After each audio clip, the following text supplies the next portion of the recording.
ಈಗಾಗಲೇ ನಾವು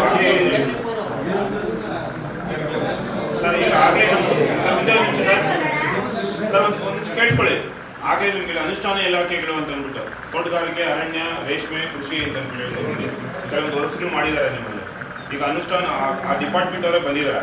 ನಿಮ್ಗೆ ಸಂಬಂಧಪಟ್ಟಂಗೆ ಏನಾದರೂ ವರ್ಕ್ಸ್ ಬೇಕು ಅಂತಂತಂದ್ರೆ ಆ ಸಂಬಂಧಪಟ್ಟಂಗೆ ಏನು ಸ್ಕೀಮು, ಏನು ಯಾವ ರೀತಿ ಸ್ಕೀಮ್ ಇದೆ, ಯಾವ ರೀತಿ ಅದನ್ನ ನೀವು ಪಡ್ಕೋಬೋದು ಅಂತ ಡಿಪಾರ್ಟ್ಮೆಂಟ್ ಅವ್ರು ಬಂದಿದ್ದಾರೆ. ಮೇಡಮ್ ಒಂದು ಸ್ವಲ್ಪ ಹೇಳ್ಬಿಡಿ ಮೇಡಮ್ ನಿಮ್ಮ ಸ್ಕೀಮ್ ಬಗ್ಗೆ. ಈ ಥರ ಇದೆ, ಈ ಥರ ತಗೋಬೇಕು, ತಗೋಬೇಕು.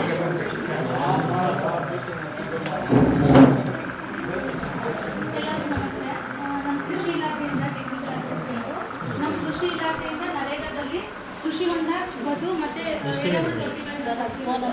ನರೇಗಾದಲ್ಲಿ ಏನಾದರೂ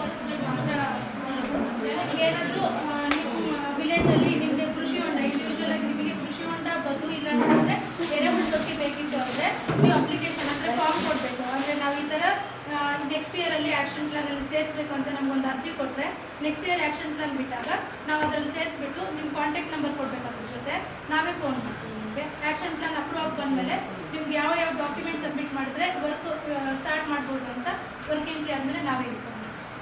ಕೃಷಿ ಇಲಾಖೆಯಿಂದ ಇರುತ್ತೆ. ಸ್ಟೆಪ್ ಉಂಟು. ಟಾಟ್ಪಾಲ್ದು ಅದು ಬೇರೆ ಬರುತ್ತೆ, ಕೃಷಿ ಭಾಗ್ಯ ಅದರಲ್ಲಿ ಬರುತ್ತೆ, ಅದು ಡಿಪಾರ್ಟ್ಮೆಂಟಿಂದ ಮಾಡಿಸೋದು. ನಾವು ನರೇಗಾದಲ್ಲಿ ಮಾಡಿಸೋದು ಸ್ಟೆಪ್ ಕುಂಟೆ ಮಾಡ್ತೀವಿ. ಈಗ ಈ ವರ್ಷದಿಂದ ಈ ವರ್ಷಕ್ಕೆ ಎಷ್ಟು ಕೃಷಿ ಇಲಾಖೆಯಿಂದ ನಮ್ಮ ರೈತರಿಗೆ ಯಾವ ಸ್ಕೀಮ್ಗಳಿದೆಯೋ ಆ ಸ್ಕೀಮ್ಗಳಲ್ಲಿ ಒಂದು ಪಟ್ಟಿ ಮಾಡಿ ನಮ್ಗೆ ಇಲ್ಲಿ ಕೊರೋಡ್ ಕಾಣಿಸಿದ್ರೆ ರೈತರನ್ನು ನೋಡ್ಬೋದು. ಇದು ಮಾಡಬೇಕು. ಯಾಕಂದ್ರೆ ಎಲ್ಲ ನಿಮ್ಮ ಹತ್ರನೇ ಬಂದು ಕಳ್ಕೊಳ್ಳೋಕ್ಕಾಗಲ್ಲ, ರೈತ ಗೊತ್ತಾಗಲ್ಲ. ಅದನ್ನ ನೀವೇನಿದೆಯೋ ಆ ಕೆಲಸಗಳೆಲ್ಲ ಹಾಕ್ಸ್ಬಿಟ್ಟು ಇದನ್ನ ಸೌಲಭ್ಯ ಇದೆ ಅಂತ ಹೇಳ್ಬಿಟ್ಟು ಒಂದು ನೋಟಿಸ್ ಕೊಟ್ಟು ಅನಿಸ್ಬಿಟ್ರೆ ಆ ನೋಟ್ ಕೊಟ್ಟರೆ ಆಮೇಲೆ ಮತ್ತೆ ಕಾಂಟ್ಯಾಕ್ಟ್ ಇದು ಸ್ವಲ್ಪ ಇದು ಮಾಡ್ಬೋದು.